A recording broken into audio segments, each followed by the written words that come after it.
Amen. Si vous êtes dans Psaume 139, relisons les versets 7 et 8, s'il vous plaît. Psaume 139, versets 7 et 8. La Bible dit « Où irai-je loin de ton esprit ? Ou bien où fuirai-je loin de ta présence ? Si je monte au ciel, tu es là. Si je me couche en enfer, voici, tu es là. » Et vous pouvez garder quelque chose dans Psaume 139, on va y revenir plus tard. Le titre du message aujourd'hui, c'est la réalité de l'enfer et du paradis. La réalité de l'enfer et du paradis. Ici, dans le psaume 139, on vient de dire, il est dit « Si je monte au ciel, tu es là. Si je me couche en enfer, voici, tu es là. » Donc, on peut voir à travers ce verset l'existence du ciel. Donc, le ciel, le troisième ciel, c'est le paradis, mais aussi de l'enfer, n'est-ce pas? Parce qu'il est mentionné ces deux termes. Il est mentionné le ciel et il est mentionné l'enfer. Donc, on a tous besoin de se rappeler cette extrême importance de ces deux destinations, que ce soit le paradis ou l'enfer. Donc ça a besoin d'être prêché régulièrement, parce qu'on a besoin de se rappeler que l'enfer et le paradis existent, n'est-ce pas? On a besoin de toujours se rappeler qu'il y a un enfer, qu'il y a un paradis, que c'est une réalité, que c'est la vérité, parce que la Bible enseigne clairement, donc il n'y a pas d'autre destination possible que l'enfer et le paradis pour quelqu'un. Et on a tous besoin de se rappeler de ça. En tant que personne sauvée, on croit en ça et on l'a reconnu, n'est-ce pas? Si vous êtes sauvé, vous avez reconnu que l'enfer existe, parce que vous avez invoqué le nom du Seigneur pour être sauvé de l'enfer, et donc vous avez l'assurance d'aller au paradis. Donc vous avez reconnu clairement cette vérité, mais parfois on peut l'oublier. Parfois on peut moins s'en soucier. Donc soit ne plus trop y penser, ou alors ne pas trop penser que ça existe, ou volontairement, ou voilà, on est pris par les soucis quotidiens. On peut moins y penser, on peut moins s'en soucier, mais on ne doit pas se détacher de cette réalité, n'est-ce pas? On doit toujours garder cette réalité, et c'est une réalité en fait qui doit dicter nos vies. Ça doit dicter nos vies, vous allez voir à travers ce message. Alors pourquoi? Déjà parce qu'en tant que chrétien, on doit avoir notre vie fondée sur cette réalité. Le fait qu'on va aller au paradis, qu'on le sait, on va voir à travers le message, on doit avoir notre comportement dans le ciel, là où on va aller, et aussi la réalité du lieu duquel on a été sauvé, et la reconnaissance qu'on doit avoir envers le Seigneur Jésus-Christ, envers le Père, d'avoir envoyé son Fils, et du lieu où on ne peut plus aller. Non seulement ça, mais aussi le lieu, on doit se soucier du lieu où notre prochain va aller. On doit se soucier de ça, parce qu'il y a une réalité du paradis et de l'enfer. Donc c'est le titre du message, la réalité de l'enfer et du paradis. Donc on va voir ça aujourd'hui. Donc si vous êtes dans le psaume 139, gardez quelque chose dedans, on va y revenir plus tard. Mais avant de rentrer dans les parties, comment on sait que c'est une réalité? Parce que des fois les gens nous demandent comment vous savez que c'est réel, comment vous pouvez le savoir. C'est par la foi. Parce que qui a vu physiquement le paradis et l'enfer ici? Personne. N'est-ce pas? On ne l'a pas vu physiquement, mais on le voit par les yeux de la foi. Et c'est la foi dans la parole de Dieu qui nous dit que ces deux destinations existent, qui nous avertit de l'enfer, qui nous dit que le paradis existe. Ces deux destinations éternelles, Dieu nous parle de l'enfer, il nous parle du paradis à de multiples reprises. Dieu nous avertit de l'existence de l'enfer et il veut qu'on soit sûr d'aller au paradis. La Bible est vraiment claire. Tournez dans Romains chapitre 1, si vous voulez bien, pardon. Mais la Bible est claire sur ce sujet. En attendant, je vais vous lire Hébreux chapitre 11, verset 1. Il est dit « Or la foi est la substance des choses qu'on espère, l'évidence des choses non visibles. » Donc la foi, c'est l'évidence des choses qu'on ne voit pas, n'est-ce pas? Et il y a une évidence qu'il y a quelque chose après la mort. Et la plupart des gens croient ça, hein. Même s'ils vous disent qu'ils ne croient pas, même au fond d'eux, ils vont se dire « Oui, il y a peut-être quelque chose, j'espère qu'il y a quelque chose. » Et voilà, dans toutes les fausses religions, souvent il y a quelque chose après la mort, etc. Mais il y a l'évidence de l'existence du paradis et de l'enfer, c'est une évidence. Et la grande majorité, même la quasi-totalité des gens ont déjà entendu parler de ces notions. Même s'ils se disent athées, oui, j'ai déjà entendu parler de l'enfer, du paradis. La plupart des gens, même quasiment tout le monde, a entendu parler de l'enfer et du paradis, n'est-ce pas? Et certains vont vous dire de ne pas y croire, mais ils ont quand même entendu parler de ça. Ils ne vont pas y croire, mais ils ont quand même entendu parler de ça. Ils ont entendu parler de ces notions, et d'autres vont croire, espérer y aller. Ils vont vous dire, j'espère y aller. J'espère, je fais tout pour y aller, en croyant dans leurs bonnes actions, en croyant qu'ils vont peut-être mériter leur place au paradis, en croyant dans une fausse religion, donc dans un faux chemin. Mais ils croient quand même en cette existence qu'il y a un paradis et un enfer. Et nous, de notre côté, bien sûr, en tant que croyants bibliques, on a confiance dans ce que dit la Bible à ce sujet, n'est-ce pas? On ne se fait pas notre propre idée, on se fie à l'idée que donne la Bible, et on croit en ça, amen. Et quand on y pense, même des athées, si vous évangélisez, et on le voit souvent, même des athées vont vous dire « j'espère aller au paradis ». Pourtant, ils disent qu'ils ne croient pas en Dieu, mais ils espèrent quand même aller au paradis. Et c'est vraiment étrange, mais c'est parce qu'ils savent au fond d'eux qu'ils ont un esprit, et ils espèrent qu'il y a quelque chose après. On a tous un esprit. Et il y a des gens qui ont un esprit 2 fois mort, qu'on appelle un réprouvé, mais la plupart des gens, voilà, en esprit, ils doivent être changés, doivent être sauvés, pardon. Regardez dans Romains chapitre 1, mais même les athées vont vous dire « j'espère aller au paradis », tout en disant croire que Dieu n'existe pas. Donc c'est vraiment étrange, mais pourquoi? Parce que la quasi-totalité des gens savent que connaissent ces termes, paradis, enfer. Regardez Romains chapitre 1, verset 21, il est dit « Car les choses invisibles venant de lui depuis la création du monde sont clairement vues, étant comprises par les choses qui sont faites, c'est-à-dire son pouvoir éternel et sa déité, de sorte qu'ils sont sans excuse. » Donc l'existence de Dieu par le monde qui nous entoure est évidente, ce n'est pas ça que je vais souligner aujourd'hui, mais sa déité également. Donc il est dit son pouvoir éternel et sa déité. Donc les gens sont sans excuse sur le fait qu'un Dieu existe par le monde naturel, mais aussi par le fait qu'on a un esprit et que tout le monde devrait se poser la question de où est-ce qu'il va aller après la mort. Et les gens sont volontairement ignorants en fait. Les gens sont volontairement ignorants du royaume de Dieu. Et parce qu'avec le royaume de Dieu, avec Dieu vient l'idée du paradis et vient l'idée de l'enfer. Et si le paradis existe, l'enfer existe. Tournez dans Ecclésiaste chapitre 12. Ecclésiaste chapitre 12 dans l'Ancien Testament. Si vous n'avez pas le temps d'y tourner, c'est pas grave, je vais vous les lire. Mais toujours en introduction, avant de rentrer dans les parties, il y a quelque chose que je veux souligner dans Ecclésiaste.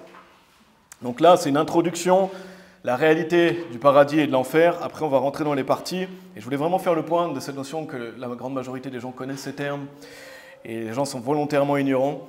Regardez dans Ecclésiaste chapitre 12, versets 5 et 7, il est dit « Quand aussi l'on craindra ce qui est haut, qu'on aura peur en chemin, et quand l'amandier fleurira, et que la sauterelle deviendra pesante, et que le désir manquera, parce que l'homme s'en va vers sa dernière demeure, et ceux qui mènent deuil parcourent les rues. » Verset 6, Ecclésiaste 12, verset 6, « Ou avant que la corde d'argent se délie, que le vase d'or se brise, que la cruche se brise à la fontaine, et que la roue se brise à la citerne. » Et notez, il est dit au verset 7, « Puis la poussière retournera dans la terre, comme il y avait été, et l'esprit retournera à Dieu, qu'il a donné. » Donc, il mentionne dans ce passage de l'homme qui va à sa dernière demeure, sa destination éternelle. Et au verset 7, il est dit au début, « Puis la poussière retournera dans la terre comme elle y avait été. » Donc ça, c'est notre corps physique. Notre corps physique retourne à la poussière, n'est-ce pas? On a été fait de poussière, on retourne à la terre, mais pas notre esprit, n'est-ce pas? Notre corps physique, oui, il reste ici, mais notre esprit va quelque part. Et on a un corps physique, mais on a aussi une âme et un esprit. C'est pour ça qu'à la fin du verset 7, il est dit « Et l'esprit retournera à Dieu qui l'a donné. » Dieu a donné l'esprit. Donc l'esprit retourne à Dieu qui l'a donné. Et je pense qu'ici, ça fait référence que ce soit le paradis ou l'enfer.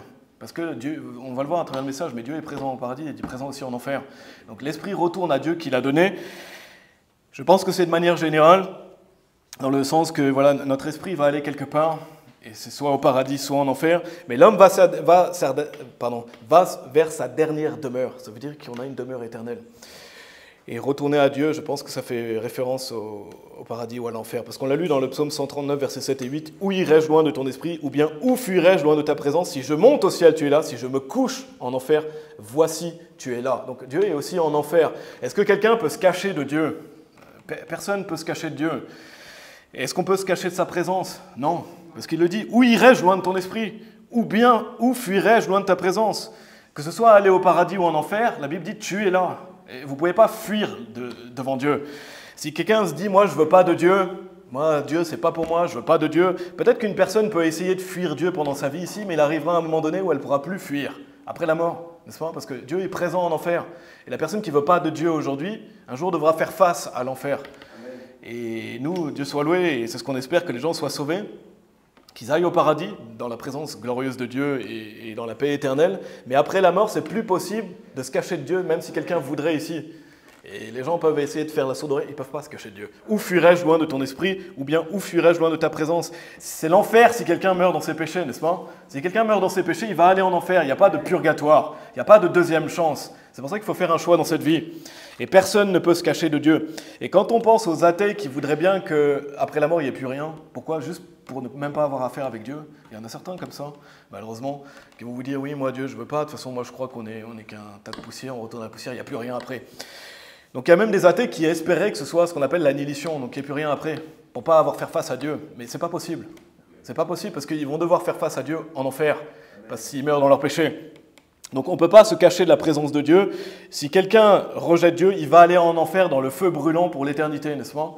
Et c'est vraiment ce qu'enseigne la Bible, on va le voir. Mais l'enfer existe et quelqu'un qui n'a pas l'assurance d'être sauvé va aller en enfer. Et c'est un sujet très sérieux. Si quelqu'un n'est pas sauvé, il ferait mieux d'être sauvé aujourd'hui. Parce que l'enfer existe. Et là on voit dehors, il fait chaud. On est plus ou moins sujet à la chaleur. Mais ce n'est pas agréable la chaleur. Et je ne sais pas si vous êtes déjà brûlé, mais se brûler, ce n'est pas agréable non plus. Mais imaginez brûler pour toujours. Et si quelqu'un n'est pas sauvé, il ferait mieux vite de s'assurer d'aller au paradis, n'est-ce pas? S'assurer d'aller au paradis, parce que la Bible dit « Où irai-je loin de ton esprit ?» ou bien « Où fuirai-je loin de ta présence? Si je monte au ciel, tu es là. Si je me couche en enfer, voici, tu es là. » Donc il est là. Et la première partie qu'on va faire aujourd'hui, c'est la réalité de l'enfer. Donc à travers ce message, déjà on va voir la réalité de l'enfer. Et ce n'est pas un sujet facile, n'est-ce pas? Des fois on préférait ne pas y penser, on préférait l'éviter, mais c'est une réalité. L'enfer existe. Et l'enfer est un lieu terrifiant et effroyable. La Bible le décrit vraiment comme un lieu terrifiant. C'est vraiment pas un lieu où on a envie d'aller, c'est un lieu terrifiant et effroyable. Mais pour introduire donc, cette réalité de l'enfer, déjà Dieu ne veut pas qu'on y aille, n'est-ce pas? Dieu ne veut pas qu'on aille en enfer. La volonté de Dieu, c'est que tous les hommes soient sauvés. Dans 1 Timothée chapitre 2, versets 3 et 4, il est dit « Car cela est bon et acceptable à la vue de Dieu notre Sauveur, qui veut que tous les hommes soient sauvés et viennent à la connaissance de la vérité. » Et Dieu, c'est sa volonté, que tout le monde soit sauvé, que tout le monde aille dans sa demeure, que tout le monde puisse aller au paradis et ne pas aller en enfer. Mais Dieu nous a laissé un libre arbitre, n'est-ce pas? Dieu nous laisse le choix. Et une grande majorité, malheureusement, choisissent de rejeter le salut, ou alors de croire dans un faux salut, de croire dans leurs œuvres, n'est-ce pas? Parce que le salut, il est là. Il a déjà été payé. Le Seigneur Jésus a déjà tout fait. Il est gratuit, il est accessible, et quiconque le veut peut être sauvé, n'est-ce pas? Mais il faut l'accepter. Et il faut déjà accepter cette réalité de l'enfer, il faut accepter ce que dit la Bible sur l'enfer et le paradis. Et pour illustrer cette réalité de l'enfer, il n'y a rien de mieux que de lire plusieurs passages de la Bible, parce que plusieurs passages en parlent, c'est ce qu'on va lire, parce que Dieu ne nous cache pas ça. Dieu ne nous cache pas l'existence de l'enfer. Il nous le décrit à plusieurs reprises, il nous en parle, le Seigneur Jésus a prêché souvent sur l'enfer. On va lire un passage aussi où le Seigneur Jésus en parle. Mais à travers les versets, on peut voir que c'est un lieu qui est terrifiant. On peut voir que c'est un lieu qui est effrayant. Et bien sûr, Dieu soit loué, aucun chrétien peut y aller. Si vous êtes sauvé, vous ne pourrez jamais aller en enfer. Et c'est la bonne nouvelle de l'Évangile. La bonne nouvelle, dans Jean chapitre 11, versets 25 et 26, il est dit, Jésus lui dit, « Je suis la résurrection et la vie, celui qui croit en moi, bien qu'il soit mort, cependant il vivra. Et quiconque vit et croit en moi ne mourra jamais. Crois-tu cela ?» Donc quelqu'un qui a cru dans le vrai Évangile, il sait qu'il ne va jamais mourir spirituellement. La Bible dit, crois-tu cela? Donc quelqu'un qui croit perdre son salut, on peut lui demander, est-ce que tu crois que tu ne vas jamais mourir? Parce que si tu n'y crois pas, ça veut dire que tu n'es pas sauvé. Ça veut dire que tu dois rajouter quelque chose. Non, Jésus a tout fait. Et donc la Bible dit, crois-tu cela? Et tu ne mourras jamais. Donc c'est ça la bonne nouvelle. On va voir la réalité de l'enfer, mais en tant que personne sauvée, on n'a aucune crainte sur ça, n'est-ce pas? On ne peut pas aller en enfer.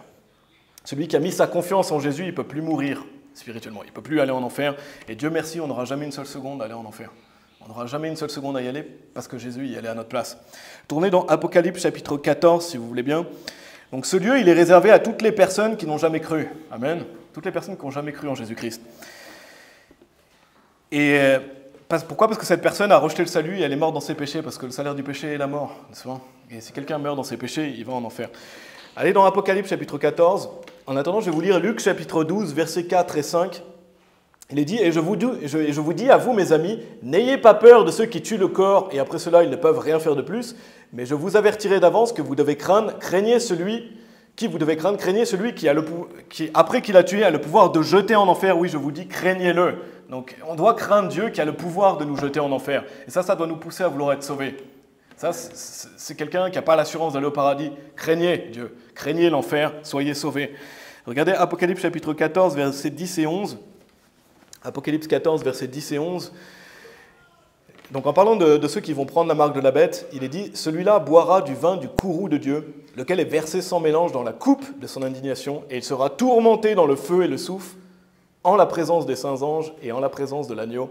Et la fumée de leur tourment s'élèvera pour toujours et à jamais, et ils n'ont aucun repos, ni jour ni nuit, ceux qui adorent la bête et son image, et quiconque reçoit la marque de son nom. » Donc, quand on voit dans ce passage, on voit justement des aspects terrifiants de l'enfer, c'est qu'on est tourmenté dans le feu, il y a un tourment, une souffrance. Et c'est dans la présence de Dieu, il est dit en la présence des saints anges et en la présence de l'agneau. L'agneau, c'est le Seigneur Jésus. Le Seigneur Jésus est Dieu. Donc les gens sont tourmentés en la présence de Dieu. Il n'y a pas une séparation de Dieu. Non, Dieu, on l'a vu, si je fais mon lit en enfer, tu es là. Dieu est présent. Et il est mention de la fumée. Pourquoi il est mention de la fumée? Parce que les gens brûlent. Les gens brûlent, leur âme brûle. Et en plus, la Bible dit que c'est pour toujours. Il est dit, et la fumée de leur tourment s'élève pour toujours et à jamais. Et ça, c'est un des aspects terrifiants de l'enfer. C'est que c'est pour toujours. Ça n'a jamais de fin. Et en plus, la Bible dit, et ils n'ont aucun repos, ni jour, ni nuit. Je ne sais pas pour vous, mais moi, c'est une des choses les plus terrifiantes, je trouve, au sujet de l'enfer, c'est de jamais pouvoir se reposer. Je ne sais pas si vous avez déjà été très fatigué, mais de ne pas pouvoir dormir, c'est un supplice, n'est-ce pas? Et quand vous avez eu des enfants, vous le savez, et peut-être que vous l'avez vécu aussi sans enfants, mais quand vous n'arrivez pas à dormir, c'est dur. Et quand vous voulez dormir et que vous ne pouvez pas dormir, c'est dur également. La Bible dit qu'en enfer, vous n'avez aucun repos, ni jour ni nuit. Et c'est la réalité de l'enfer, ça doit nous pousser à prêcher l'évangile aux gens, pour nous, qui avons l'assurance d'aller au paradis, parce qu'on ne veut pas que les gens aillent dans ce lieu terrifiant. Et c'est une des réalités. La Bible ne cache pas, Dieu ne cache pas qu'il n'y a aucun repos ni jour ni nuit. Donc imaginez-vous, ça c'est terrifiant d'imaginer de ne jamais pouvoir se reposer. C'est une pensée qui est effrayante, que les gens doivent prendre au sérieux. Il est dit jamais plus de repos, il est dit qu'on est dans les tourments. Déjà, quand vous êtes au soleil et que le soleil tape sur votre visage, ça peut être dur, n'est-ce pas? Quand vous êtes en plein soleil, que ça tape, que vous avez chaud. Je ne sais pas si aussi vous vous êtes déjà brûlé, mais l'enfer, c'est pire que ça. Des fois, les gens disent l'enfer est ici. Non, l'enfer, c'est pire qu'ici.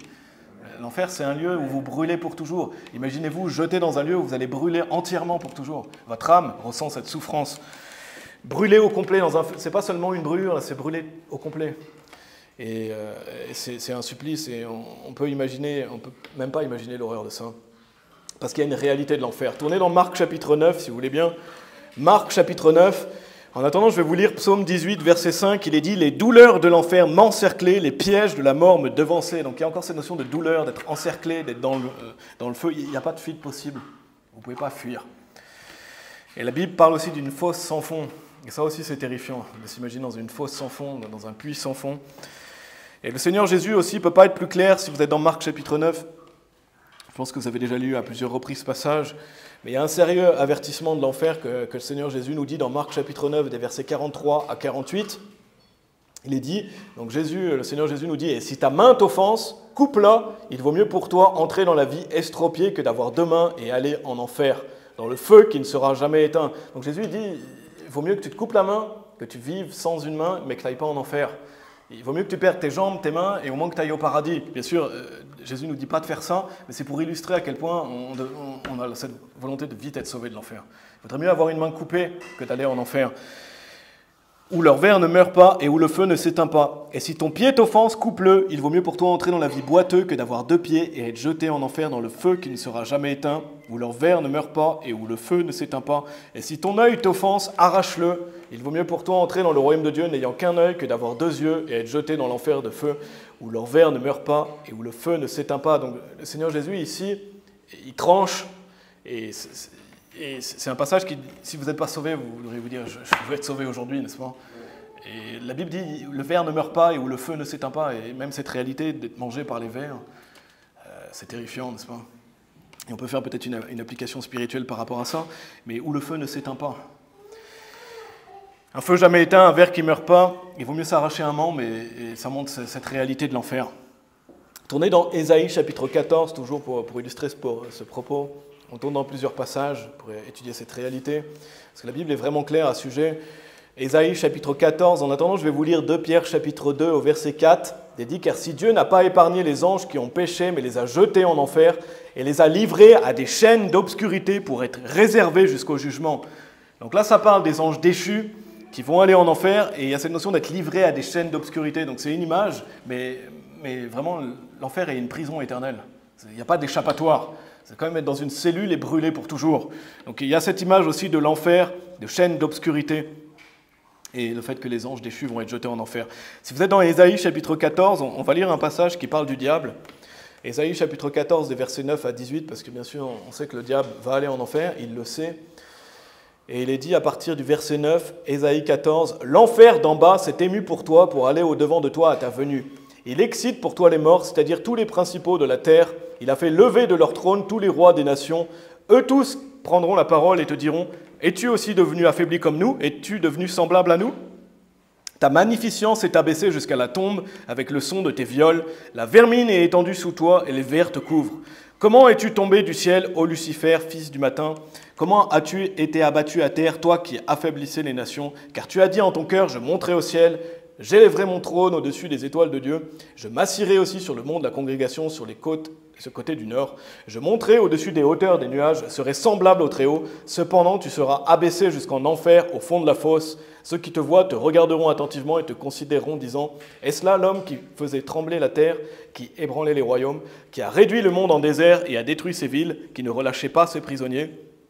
Tous les rois des nations, c'est-à-dire eux tous, sont morts avec gloire, chacun dans sa propre maison. Donc là, ça parle du diable qui va aller en enfer.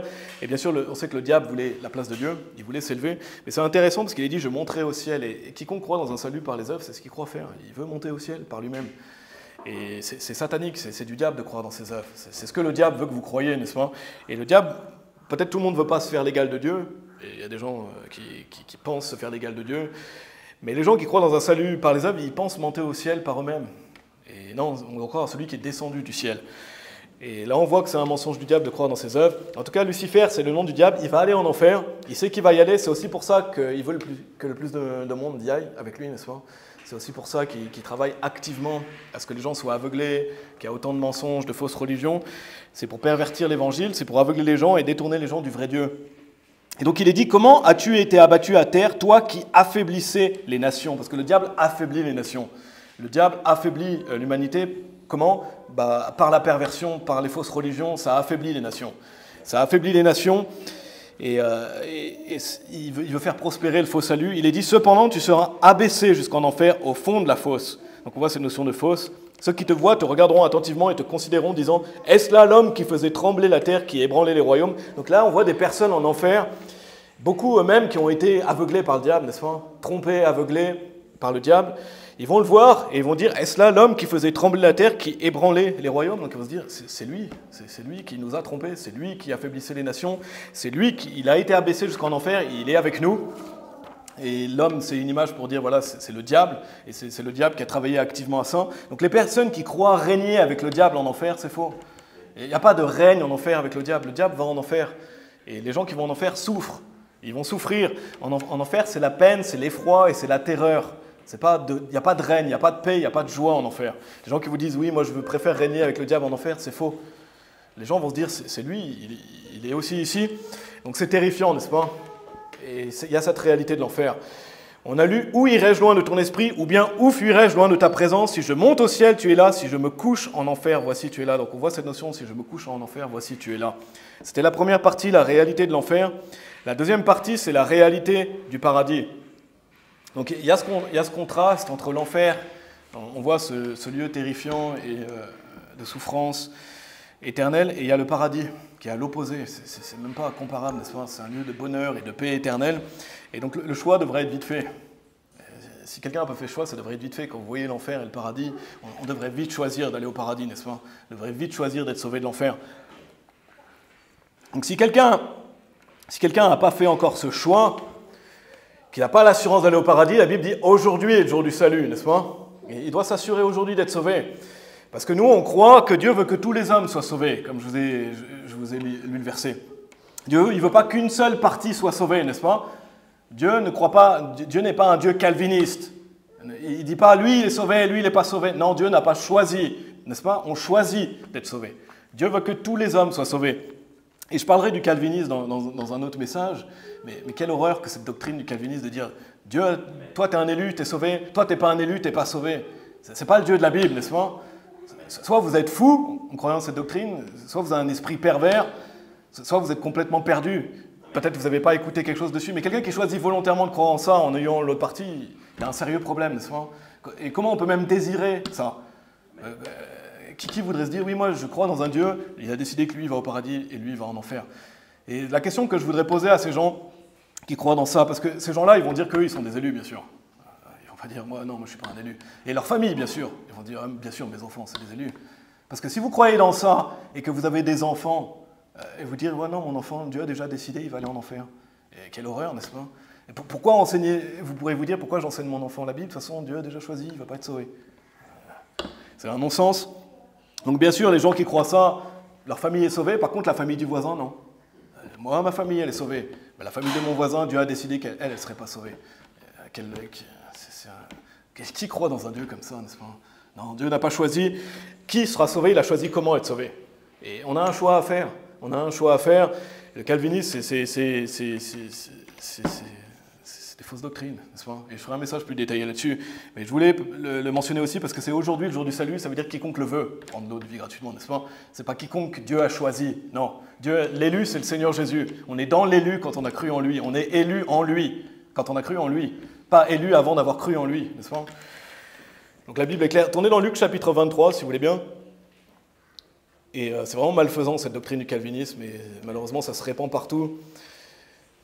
Mais on croit que Dieu veut que tous les hommes soient sauvés. Et le Seigneur Jésus, il est mort. Qu'est-ce qui rend gloire au Seigneur Jésus? D'être mort pour tout le monde, n'est-ce pas? Pas d'être mort seulement pour certaines personnes. Et donc aujourd'hui est le jour du salut. Donc tournez dans Luc chapitre 23. Simplement, je vais vous lire Apocalypse chapitre 1, verset 18. Donc Jésus nous dit: « Je suis celui qui vit et qui était mort, et voici, je suis vivant à toujours. Amen. Et j'ai les clés de l'enfer et de la mort. » Donc on sait que le Seigneur Jésus, il est mort sur la croix pour les péchés du monde entier. Rien que là, déjà, on voit qu'il est mort pour tout le monde. Pour les péchés du monde entier, et son âme est allée en enfer pendant 3 jours et 3 nuits, n'est-ce pas? Il est ressuscité, il a vaincu la mort, et donc il a les clés de l'enfer et de la mort. Ça veut dire qu'il a aussi les clés du paradis. Donc si quelqu'un veut s'assurer d'aller au paradis, comment il doit le faire?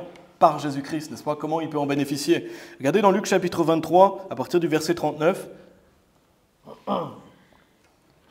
Donc en parlant du voleur qui était crucifié à côté du Seigneur Jésus, au verset 39, « Et l'un des malfaiteurs qui était pendu le raillait, disant, « Si tu es Christ, sauve-toi toi-même et nous avec. » Mais l'autre, répondant, le reprit, disant, « Ne crains-tu pas Dieu, voyant que tu es sous la même condamnation? Et nous, en effet, y sommes justement, car nous recevons la rétribution méritée pour nos actions. Mais cet homme n'a rien fait de mal. » Et il dit à Jésus, « Seigneur, souviens-toi de moi quand tu viendras dans ton royaume. » Et Jésus lui dit, « En vérité, je te dis, aujourd'hui, tu seras avec moi au paradis. » Donc comment bénéficier du salut? C'est clair, n'est-ce pas? On invoque le nom du Seigneur Jésus, on place sa confiance en lui, et Jésus dit, « Aujourd'hui, tu seras avec moi au paradis. » Jésus ne lui a pas dit, « Descends de la croix et fais-toi baptiser. » Il ne lui a pas dit, « Fais des bonnes actions. Est-ce que tu l'as mérité? Est-ce que tu as... » Non, il a dit, « Tu seras avec moi au paradis, parce qu'il lui a demandé, n'est-ce pas? Il a placé sa confiance en lui. Donc si vous ne l'avez pas fait, je vous en prie, faites-le, n'est-ce pas? On vient de voir la réalité de l'enfer. Si quelqu'un ne l'a pas fait, mettez votre confiance en lui, croyez en lui, et vous serez sauvés pour toujours. Vous aurez l'assurance d'aller au paradis. Et si vous l'avez déjà fait, alors Dieu soit loué, parce que mes amis, il y a une réalité du paradis, et c'est ce qu'on va souligner maintenant. Tournez dans 2 Corinthiens chapitre 12. Donc on a vu cet aspect terrifiant de l'enfer. Et à l'opposé, il y a la joie du paradis. Et je préférais qu'on parle que du paradis, mais non, il y a une réalité de l'enfer, n'est-ce pas? Mais il y a cette joie aussi du paradis qu'on va souligner, parce que c'est difficile d'imaginer ce lieu parfait. C'est difficile d'imaginer la gloire éternelle, la paix, la joie pour toujours. Mais la Bible décrit le paradis. Et n'oubliez pas aussi que si vous avez été sauvé de l'enfer, on a une reconnaissance éternelle envers Dieu, n'est-ce pas? On doit toujours se rappeler qu'il nous a sauvés de l'enfer. Et ça doit nous aider à nous encourager à servir Dieu, de savoir qu'il nous a sauvés de l'enfer et de savoir que des gens vont aller en enfer si on ne leur prêche pas l'évangile. Donc si vous êtes dans 2 Corinthiens chapitre 12, sur cette réalité du paradis, 2 Corinthiens chapitre 12, on va lire des versets 1 à 5. 2 Corinthiens chapitre 12, versets 1 à 5, il est dit « Ce n'est pas opportun sans doute de me glorifier, j'en viendrai aux visions et aux révélations du Seigneur. » Donc c'est Paul qui parle. « J'ai connu un homme en Christ qui, il y a plus de 14 ans, soit dans le corps, je ne puis le dire, ou soit hors du corps, je ne puis le dire, Dieu le sait. Un tel homme fut enlevé jusqu'au 3e ciel. Et j'ai connu un tel homme, soit dans le corps ou hors du corps, je ne puis le dire, Dieu le sait, comment il fut enlevé au paradis. » Donc le 3e ciel, c'est le paradis. Et c'est clair dans ce passage. « Et il a entendu des paroles inexprimables, lesquelles il n'est pas permis à un homme de prononcer. Me glorifierai-je d'un tel homme? Cependant, de moi-même, je ne me glorifierai pas, sinon dans mes infirmités. » Et je pense qu'ici, Paul parle de lui-même. Pour moi, ça fait plus sens par rapport au passage. Il y a plusieurs avis sur ce sujet. Mais ce n'est pas ça que je veux souligner aujourd'hui. Ce que je veux noter, c'est que cet homme, il a été enlevé au 3e ciel, donc au paradis. Et il est dit au verset 4, comme il fut enlevé au paradis, et il a entendu des paroles inexprimables, lesquelles il n'est pas permis à un homme de prononcer. Donc en fait, le paradis est tellement merveilleux qu'on ne peut même pas exprimer ce qu'on a entendu. Et ça montre à quel point le paradis est un lieu merveilleux, n'est-ce pas? Paul, je pense que c'est Paul ici, il dit, je suis allé au paradis, je ne peux même pas expliquer ce que j'ai entendu. Et ça montre que ça dépasse toute image que vous pouvez avoir du paradis, et on en a à travers la Bible, c'est encore mieux que ça. C'est encore mieux que ça, parce que si on y allait, on ne saurait même pas comment le dire. Il est dit, je ne puis le dire, et j'ai connu et entendu des paroles inexprimables, lesquelles il n'est pas permis à un homme de prononcer. Donc c'est profond ce passage. Et c'est tellement merveilleux, ça dépasse tellement notre entendement d'aller au paradis qu'on reviendra en dire « je ne sais pas quoi dire, je ne sais pas comment l'exprimer ». Et quel magnifique lieu où aller, amen. Et on va aller au paradis. Si vous êtes sauvés, vous allez y aller. Et on va y aller, amen. Et Dieu merci pour ça, on va aller au paradis quand on a cru au Seigneur Jésus-Christ. En parlant de la nouvelle terre, je vais simplement vous le lire. Je ne vais pas détailler plus que ça, mais là où on va vivre pour l'éternité, sur la nouvelle terre, il est dit « Et Dieu essuiera toute larme de leurs yeux, et il n'y aura plus ni mort, ni tristesse, ni pleurs, il n'y aura plus jamais aucune souffrance, car les choses précédentes ont disparu. » Donc ça, c'est être dans la présence de Dieu pour toujours. dans son royaume éternel, mais dans la paix. Il n'y a plus de larmes, il n'y a plus de souffrance. Il est dit, plus jamais aucune souffrance, plus ni mort, ni tristesse, ni pleurs. Et quel jour ce sera, amen. Et quel jour ce sera où on n'aura plus tout ce corps physique aussi, ces difficultés, cette tristesse aussi, parce qu'on a de la tristesse, etc.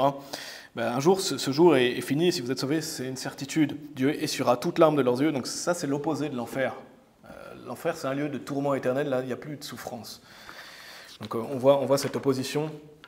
Et ça c'est un lieu qui attend toute personne sauvée. Tournez dans 2 Rois chapitre 2, si vous voulez bien. 2 Rois chapitre 2. Donc c'est un lieu qui attend toute personne sauvée, le paradis, et c'est un lieu où on est dans la présence de Dieu, dans sa gloire éternelle et dans sa paix. Tournez dans 2 Rois chapitre 2. En attendant, je vais vous rappeler l'histoire de Lazare et de l'homme riche. Je ne voulais pas trop la détailler aujourd'hui, mais cette histoire illustre parfaitement cette réalité de l'enfer et du paradis. Je pense que vous connaissez l'histoire de Lazare et de l'homme riche. Je vais simplement vous lire Luc chapitre 16, versets 22 et 23. Il est dit « Et il arriva que le mendiant mourut, donc en parlant de Lazare, et fut porté par les anges dans le sein d'Abraham. L'homme riche mourut aussi et fut enterré. Et en enfer, il lève ses yeux, étant dans les tourments, et voit Abraham au loin et Lazare dans son sein. » Donc on sait que le mendiant meurt. Et il y a une image quand même aussi ici, où il est pauvre, il est couvert d'ulcères, et il vaut mieux être comme ça et aller au paradis. Bien sûr, c'est pas ce qu'on veut, n'est-ce pas? On ne peut pas être pauvre couvert, mais il vaut mieux être comme ça que cet homme riche qui lui lève ses yeux en enfer. Et il y a ces extrêmes dans ce passage, qui est une histoire qui s'est réellement passée. Il y a cet homme qui est allé en enfer, il y a cet homme qui est allé au paradis. Donc on voit cette opposition, l'homme qui va au paradis, l'homme riche qui va en enfer. Il est dit, et en enfer, il lève ses yeux. Et ça aussi, c'est terrifiant. Quelqu'un qui meurt dans ses péchés, il lève ses yeux en enfer, dans les tourments. Et il sait pourquoi il est. Parce qu'il est mort dans ses péchés. Et donc, dès que quelqu'un meurt, son esprit va directement au paradis ou en enfer. Regardez dans 2 Rois chapitre 2, on va lire les versets 11 et 12. Si vous êtes familier, c'est Élie et Élisée. Donc le prophète Élie, Élisée c'était quelque part comme un disciple d'Élie, il l'a suivi et il va prendre sa suite. Et donc là, on voit à travers ces 2 versets, le verset 11 et 12 dans 2 Rois chapitre 2, que Dieu va enlever Élie. Il ne va pas mourir physiquement, il va directement aller au ciel. Il est dit au verset 11, « Et il arriva, comme ils continuaient leur chemin et parlaient, donc Élie et Élisée, voici qu'apparut un chariot de feu et des chevaux de feu, et ils les séparèrent l'un de l'autre, et Élie monta au ciel dans un tourbillon, et Élisée le vit et s'écria, mon père, le chariot d'Israël et ses chevaliers, et il ne le vit plus, et il saisit ses vêtements, il les déchira en 2 morceaux. » Donc Élisée, comme je l'ai dit, c'était un disciple d'Élie, il le suivait, il va prendre sa suite. Et vous pouvez relire dans 2 Rois, c'est vraiment des passages très intéressants qui parlent d'Élie et Élisée. Mais Élie va être enlevé devant Élisée, et Élie, il va avoir ce privilège de ne pas mourir physiquement. Il n'y a que 2 personnes dans la Bible qui sont décrites comme ça, c'est Élie et Enoch. C'est les 2 seuls qui ne sont pas morts physiquement, mais qui sont allés directement au ciel, dans la parole de Dieu. Et donc je trouve ça intéressant, il y a une illustration de ce qui se passe quand quelqu'un meurt physiquement pour moi, et c'est mon opinion, c'est mon avis personnel que je vais vous donner, peut-être que vous avez une autre idée sur le sujet, mais je trouve ça intéressant et je trouve ça encourageant, c'est aussi pour ça que je veux le partager. Mais je crois que quand on meurt physiquement, c'est possible qu'il y ait ce chariot de feu qui vienne nous chercher. Et ici pour moi c'est illustré, je pense qu'on est transporté au paradis. C'est mon avis encore une fois, si vous avez un autre sujet, une autre idée, mais je trouve que ce serait bien. Si c'est bien, si c'est comme ça, Dieu soit loué. Quoi qu'il arrive, ça sera mieux que ce qu'on souhaite. Mais je crois ça. Je crois qu'un chariot vient nous chercher avec un ou plusieurs anges et nous amène au royaume de Dieu. Parce qu'il y a quelqu'un qui conduit le chariot. Ce chariot de feu ici, je pense qu'il y a un ange ou plusieurs qui le conduit. Et pourquoi je crois ça aussi? Parce que ça rejoint ce qu'on a lu par rapport à Lazare. Parce que par rapport à Lazare, il est dit, il arriva que le mendiant mourut et fut porté par les anges. Dans le sein d'Abraham, donc il est porté par les anges. Donc on voit que quelqu'un l'amène au paradis. Porter, peut-être c'est le porter dans ses bras, mais je pense que c'est plutôt, ça rejoint cette notion comme Élie ici, que Dieu vient nous chercher par un chariot de feu, des chevaux de feu, on monte dans un chariot, et Dieu nous porte par des anges au paradis. Et on voit qu'il est porté par les anges, peut-être, voilà, comme Élie, il a été transporté dans un chariot. Et quand on y pense aussi par rapport à l'enlèvement, dans Marc chapitre 13, il est dit « Et alors il enverra ses anges et il rassemblera ses élus des 4 vents. » Donc on voit cette notion des anges qui rassemblent les élus, le fait d'être rassemblés par les anges. Donc c'est mon avis, mais c'est possible, j'espère. Peut-être que ce sera encore mieux que ça. Mais peut-être que quand vous mourrez physiquement, Dieu merci, et Dieu envoie un chariot de feu, vous montez dans un chariot et vous allez dans le royaume de Dieu. Peut-être que c'est plutôt on lève directement les yeux au paradis, quoi qu'il arrive, ça sera mieux, ça sera le mieux, ce sera ce que Dieu a réservé, ce sera mieux que ce qu'on peut imaginer ou espérer. Mais voilà, je voulais faire ce point parce que c'est une vraie joie d'aller au paradis, n'est-ce pas?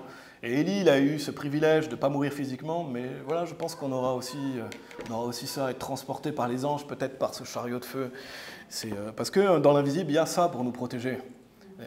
Quand Élie il ouvre les yeux de son serviteur, ou Élisée, et il y a tous ces chariots de feu, n'est-ce pas? Donc dans ce monde invisible, il y a les chariots de feu. Donc ce ne serait pas étonnant que quand on meurt physiquement, Dieu espérez pas mourir physiquement ce soir, s'il vous plaît. C'est pas le point, mais en tout cas, quand c'est notre temps, Dieu viendra nous chercher, on sera au paradis. Donc c'est une joie d'y aller, amen, quoi qu'il arrive, c'est une joie d'y aller.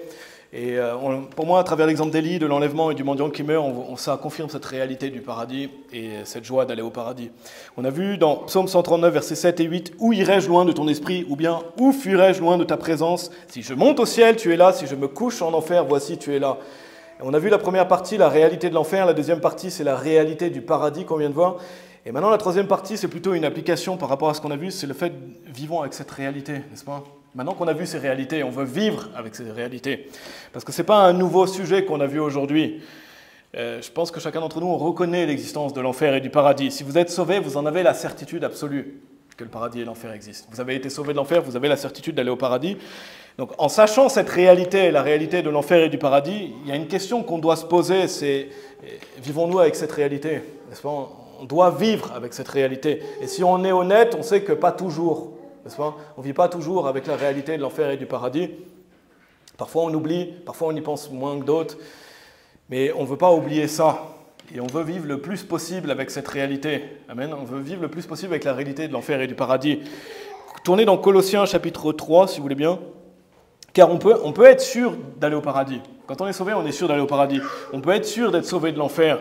Mais on peut ne pas vivre cette vie temporaire avec cette réalité. On peut essayer de l'oublier ou de ne pas y penser, ou nourrir sa chair et pas nourrir son esprit, parce que notre vie est une vapeur, n'est-ce pas ? Et on a un choix à faire de vivre avec cette réalité quand on est sauvé. On a la certitude, quoi qu'il arrive, il n'y a rien qui va changer ça, mais on doit décider de vivre avec cette réalité. Et cette vie courte qui est sur la terre, on peut choisir de se soucier de ça ou de ne pas se soucier.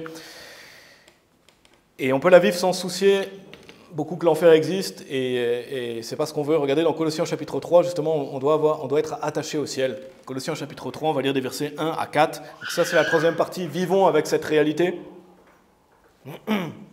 Colossiens chapitre 3, verset 1, il est dit, si donc vous êtes ressuscités avec Christ, cherchez ces choses lesquelles sont en haut, où Christ est assis à la main droite de Dieu. Donc c'est un commandement, mettez votre affection, donc c'est pas automatique, mettez votre affection sur les choses d'en haut, et non sur les choses sur la terre, car vous êtes morts et votre vie est cachée avec Christ en Dieu. Lorsque Christ, qui est notre vie, apparaîtra, alors vous aussi apparaîtrez avec lui en gloire.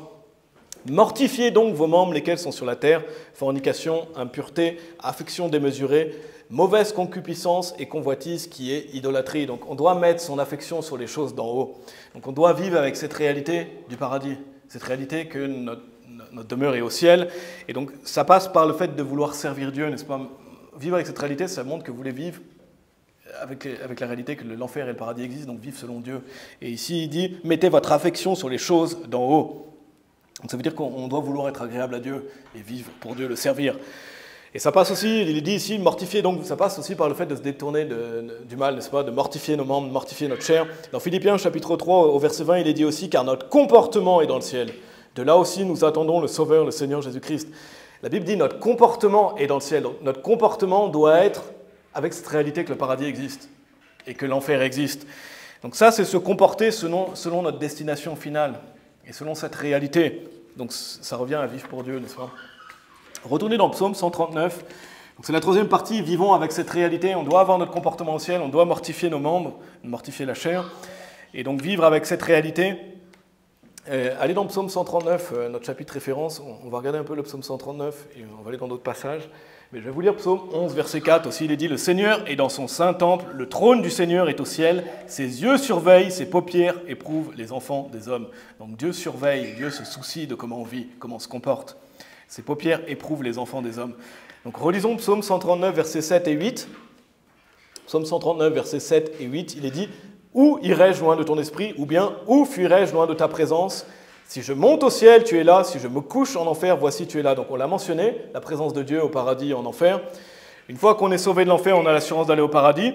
Mais on doit vivre avec cette réalité. Notre comportement doit être au ciel. Et le point que je veux faire, c'est que ça passe par le fait de ne pas fuir la présence de Dieu dans nos vies.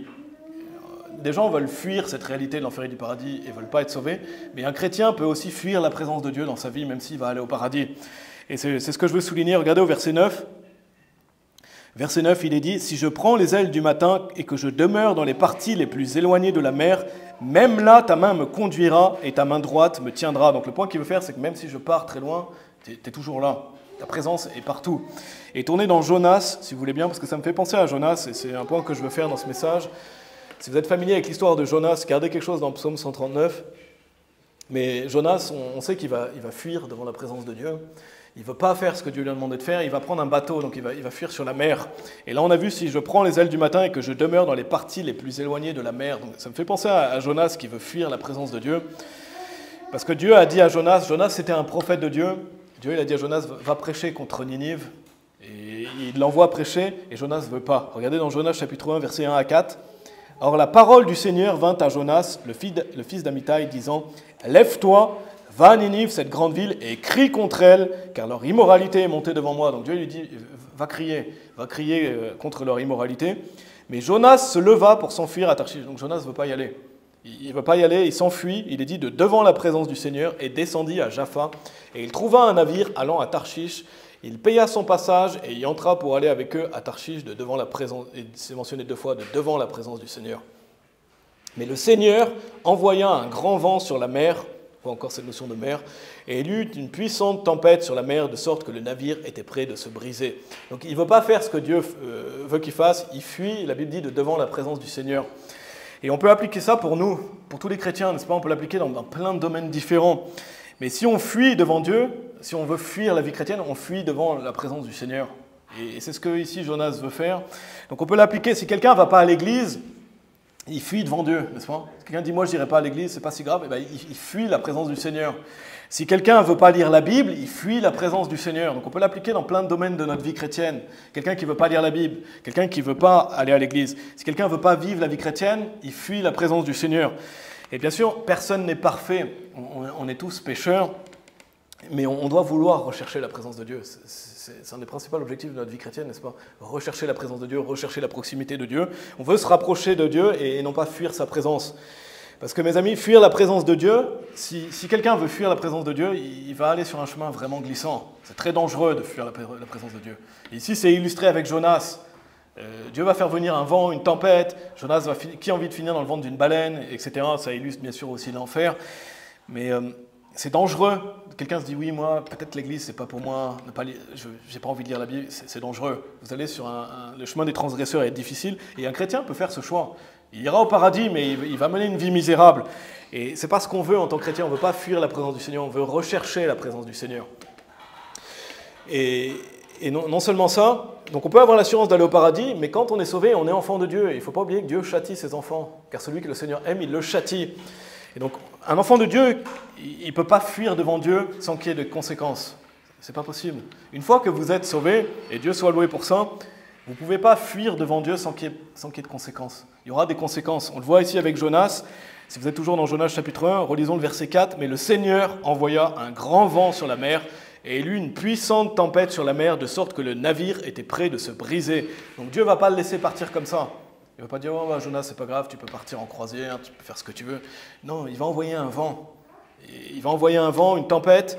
Et ce vent, cette tempête, ça peut représenter les afflictions, les difficultés qu'on peut rencontrer comme un châtiment de Dieu, n'est-ce pas? Parce que quand on est enfant de Dieu, on sait que Dieu va nous châtier. Et ces afflictions, ces difficultés, Dieu peut les faire venir dans nos vies si on fuit sa présence, si on ne veut pas mener cette vie chrétienne. Et bien sûr, si vous avez des afflictions, si vous avez des difficultés, ça ne veut pas dire que c'est forcément un châtiment, n'est-ce pas? Parce que cette vie est difficile, il y a des difficultés, il y a des afflictions, la vie est dure, on a des épreuves. Mais on sait aussi que Dieu nous châtie. Et si quelqu'un est dans un péché évident, par exemple, comme Jonas ici, là on peut en déduire qu'il est châtié, n'est-ce pas? Donc ça c'est chacun, on doit juger soi-même, etc. Mais Dieu châtie ses enfants, et Jonas ici, il est châtié par Dieu parce que Dieu veut le ramener dans le droit chemin. Dieu l'a commandé d'aller prêcher contre cette ville, et lui, il ne veut pas. Donc la meilleure chose à faire en tant que chrétien, et il faut toujours garder ça à l'esprit, c'est vraiment indispensable, c'est qu'on veut recevoir la correction par la parole de Dieu. C'est mieux de recevoir la correction par la parole de Dieu. Quand on lit la Bible, quand on écoute la Bible prêchée, on veut faire notre maximum pour se mettre en règle avec Dieu petit à petit. Il vaut mieux ça plutôt que la douleur du châtiment parce qu'on ne veut pas écouter, parce qu'on est rebelle et parce qu'on rejette, etc. Parce que Dieu le fait par amour, il nous châtie par amour. Il veut nous ramener sur le droit chemin, il veut qu'on soit participant de sa sainteté.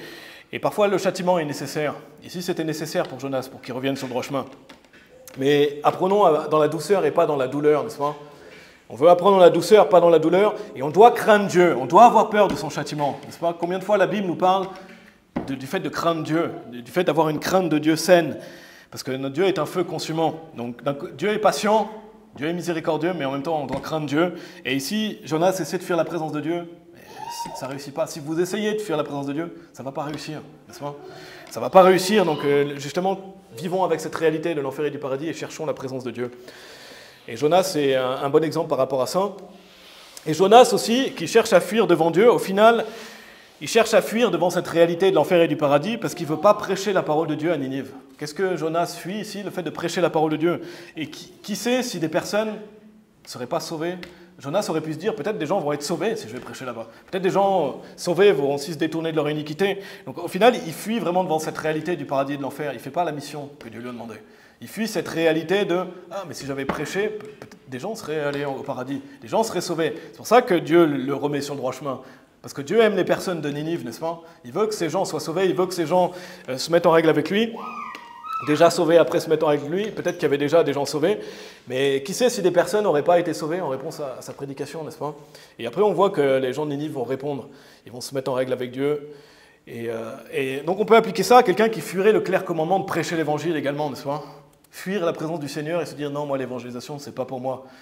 Ça, c'est fuir aussi la présence de Dieu, parce que Dieu nous a donné clairement ce commandement de prêcher l'évangile, n'est-ce pas ? Et bien sûr, je ne parle pas de quelqu'un de nouveau, quelqu'un qui est nouveau, quelqu'un qui apprend, quelqu'un qui est en voie de le faire. Je parle de quelqu'un qui, clairement, voilà, il est sauvé depuis longtemps, il sait qu'il doit aller prêcher l'évangile et il fuit devant la présence du Seigneur. Parce qu'on peut être en route pour le faire, n'est-ce pas ?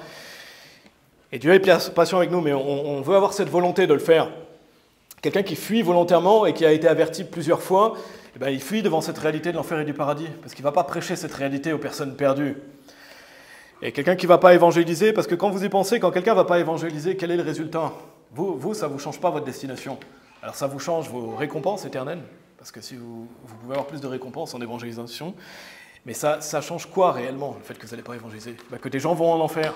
N'est-ce pas ? Et c'est une honte parce que des gens vont en enfer, parce que les gens ne vont pas prêcher l'évangile, parce qu'ils fuient devant la présence du Seigneur et ils ne veulent pas faire cet effort. Parce que dans Ésaïe 5, verset 14, il est dit « C'est pourquoi l'enfer s'est élargi et a ouvert sa bouche sans mesure, et leur gloire, et leur multitude, et leur pompe, et celui qui se réjouit, ils descendront. » Donc si on aime notre prochain, on ne veut pas que l'enfer s'élargisse, n'est-ce pas ? On veut tirer les gens hors de l'enfer.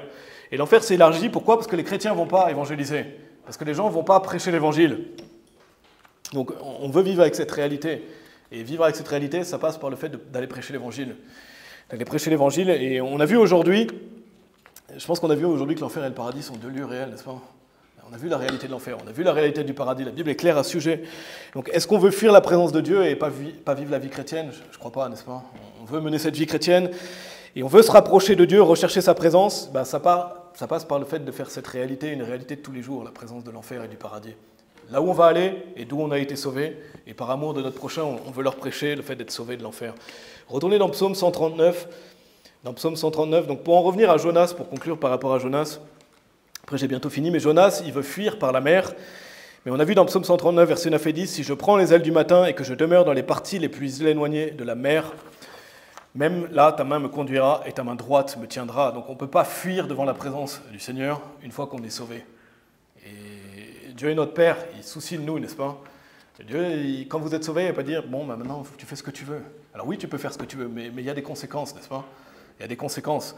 Il y a des conséquences, et des fois des conséquences désastreuses, comme Saül, n'est-ce pas ? Donc on veut chercher la présence du Seigneur et pas fuir la présence du Seigneur. Parce que Dieu se soucie de nous, il se soucie de notre marche avec lui. Et Dieu peut prendre le bâton pour nous ramener sur le droit chemin, n'est-ce pas ? Et s'il doit prendre le bâton, Dieu prendra le bâton, parce que Dieu châtie ses enfants. Et on a vu la réalité de l'enfer, on a vu la réalité du paradis, et la troisième partie, c'est vivons avec cette réalité. Donc dans Psaume 139, regardez la fin du chapitre, après on ira dans un passage et on aura fini. Psaume 139, versets 23 et 24. Donc on a vu avec Jonas l'illustration de quelqu'un qui fuit la présence du Seigneur, ce qu'on ne veut pas, n'est-ce pas? On veut faire de notre mieux pour se rapprocher du Seigneur. Regardez versets 23 et 24, il est dit « Sonde-moi, ô Dieu, et connais mon cœur, éprouve-moi et connais mes pensées, et vois s'il y a quelque chemin immoral en moi, et conduis-moi dans le chemin sempiternel. » Donc ça doit être notre réponse à ce qu'on a vu, cette réalité du paradis et de l'enfer. Et ça, c'est un bon moyen de vivre avec cette réalité. « Sonde-moi, ô Dieu, et connais mon cœur, éprouve-moi et connais mes pensées. » C'est vraiment puissant ce passage. L'auteur est capable de dire, voilà, éprouve-moi, connais s'il y a de l'immoralité en moi. Et donc ça montre qu'il a un cœur entier vers Dieu, n'est-ce pas? Un cœur parfait, c'est-à-dire complet. Il n'est pas parfait, il n'est pas sans péché, parce que personne n'est sans péché. Mais il veut progresser et il dit à Dieu, sonde-moi et connais mon cœur. Et il veut avoir un cœur selon le cœur de Dieu. Il veut progresser et être proche de Dieu. Éprouve-moi et connais mes pensées. Et il dit, et vois s'il y a quelque chemin immoral en moi. Et conduis-moi dans le chemin sempiternel. Donc le fait d'être conduit sur le chemin éternel. Vouloir être conduit sur le chemin éternel, c'est le chemin de la vie chrétienne avec l'éternité en vue. Parce que vous savez que vous avez la vie éternelle. Donc c'est vivre ce chemin de la sempiternelle, c'est vivre avec cette réalité de l'enfer et du paradis, comme on a vu. Tournez dans Daniel chapitre 12, c'est le dernier passage où on va conclure ce message. Mes amis, vivre la vie chrétienne, ça apporte la bénédiction de Dieu, n'est-ce pas? La bénédiction de Dieu, ça apporte le fait de vouloir éviter le châtiment, comme j'ai mentionné. Ça apporte la réelle satisfaction de vivre avec cette réalité de l'enfer et du paradis. Ça nous protège des pièges de la vie. Mais aussi, Dieu va nous récompenser, et c'est ça que je veux souligner pour finir ce message. On va finir par cette idée. Le fait de vivre avec cette réalité, c'est penser à l'après. Et le Seigneur Jésus nous dit de nous faire des trésors dans les cieux. Donc, on doit penser à qu'est-ce qu'on va avoir comme récompense après. Le fait de recevoir des récompenses au ciel, et le fait de vouloir être proche de Dieu dans son royaume. Regardez dans Daniel chapitre 12, on va lire les versets 2 et 3 pour illustrer ça. Donc, vivre avec cette réalité, c'est aussi vivre avec la réalité du fait qu'il y a des récompenses au ciel pour ceux qui servent Dieu. Et c'est ça aussi le chemin sempiternel. Conduis-moi donc ça, on doit dire ça à Dieu, conduis-moi dans le chemin sempiternel. Daniel chapitre 12, versets 2 et 3, il est dit « Et beaucoup de ceux qui dorment dans la poussière de la terre se réveilleront les uns pour la vie éternelle, les autres pour la honte et un mépris éternel. Et les sages brilleront comme la splendeur du firmament, et ceux qui auront instruit beaucoup à la rectitude brilleront comme des étoiles pour toujours et toujours. » Pardon, toujours et toujours. Et là, dans ce passage, on retrouve cette réalité du paradis, les uns pour la vie éternelle, et cette réalité de l'enfer, les autres pour la honte et un mépris éternel. Donc on voit encore cette opposition et cette réalité paradis-enfer. Et dans le même verset, il y a quelque chose qui doit nous encourager à vivre cette réalité aussi. Il est dit « Et les sages brilleront comme la splendeur du firmament, et ceux qui auront instruit beaucoup à la rectitude brilleront comme des étoiles pour toujours et toujours. » Là, c'est la joie d'avoir des récompenses éternelles, n'est-ce pas? Si vous voulez un corps plus glorieux, si vous voulez régner avec le Seigneur Jésus-Christ, si vous voulez être récompensé au siège de jugement de Christ, ça passe par le fait de vivre cette vie avec cette réalité de l'enfer et du paradis et de servir Dieu. Il est dit « les sages brilleront » et c'est intéressant parce que la Bible dit que celui qui gagne des âmes est sage. Donc si vous allez gagner des âmes fidèlement, si vous prêchez l'Évangile, vous pouvez briller comme la splendeur du firmament. Et il est dit « et ceux qui ont instruit beaucoup à la rectitude brilleront comme les étoiles pour toujours et toujours ». Bien sûr, il n'y a pas que le fait de prêcher l'Évangile, il y a le fait de prêcher la parole de Dieu, le fait d'élever des familles chrétiennes, de vivre pour Dieu, etc. Mais ça, c'est la joie de recevoir des récompenses et ça doit nous aider à vivre avec cette réalité du paradis et de l'enfer. On a vu première partie la réalité de l'enfer, on a vu deuxième partie la réalité du paradis et la troisième partie c'est vivons avec cette réalité. Où irai-je loin de ton esprit ou bien où fuirai-je loin de ta présence? Si je monte au ciel, tu es là, si je me couche en enfer, voici, tu es là. Donc c'était la réalité du paradis et de l'enfer. On va prier. Si vous voulez bien, on va prier ensemble. Merci Père, merci pour ta parole Seigneur, merci infiniment de nous avoir avertis de l'existence de l'enfer, Seigneur. Merci d'avoir envoyé ton Fils, Seigneur Jésus-Christ, qui a mené cette vie parfaite, qui est mort pour nos péchés, Seigneur, qui a été enseveli, qui est allé en enfer pour nous, et qui est ressuscité des morts et qui a vaincu l'enfer et la mort. Merci, Seigneur, quelle réjouissance qu'il ait les clés de l'enfer et de la mort, qui signifie que, une fois qu'on a eu confiance en Seigneur Jésus-Christ, on est rentré par la porte, Seigneur. Merci pour cette gratuité du salut. Merci que quiconque le veut prenne de l'eau de vie gratuitement. Merci pour notre salut, Seigneur. Merci qu'on a été sauvé de l'enfer, qu'on n'a jamais allé dans ce lieu terrifiant, Seigneur. Je prie pour que s'il y a une personne qui écoute aujourd'hui et qui n'est pas sûre d'être sauvée de l'enfer, ou qui pense encore pouvoir y aller en faisant tel ou tel péché, voilà, on veut prier pour que cette personne aujourd'hui s'assure d'aller au paradis, simplement croit au Seigneur Jésus-Christ, et s'assure d'avoir la vie éternelle. Parce qu'une fois qu'on a la vie éternelle, Seigneur, on a cette réalité d'avoir l'assurance d'aller au paradis. Merci pour ça. C'est cette vraie paix que personne ne peut nous enlever. Merci pour cette réalité que le paradis existe, Seigneur. Et voilà, on veut vivre cette vie, Seigneur, avec cette réalité, Seigneur, faire notre maximum pour être proche de toi et ne pas fuir ta présence, Seigneur, je t'en prie. Protège-nous des pièges de la vie, protège-nous des personnes qui veulent mal nous influencer ou des mauvaises choses, Seigneur, afin que on ne cherche pas à fuir de ta présence, Seigneur, qu'on puisse avoir un cœur entier et qu'on puisse rechercher ta présence, vouloir s'améliorer. Et Seigneur, vivre avec cette réalité, ça passe par le fait d'aller prêcher la bonne nouvelle. Et voilà, je prie pour que on puisse mettre ça en pratique cet après-midi, Seigneur, et tous les jours de notre vie, d'aller prêcher cette réalité aux personnes sauvées, qu'ils aient l'assurance d'aller au paradis. Et on veut prier pour toutes ces choses au nom de ton Fils Jésus-Christ. Amen.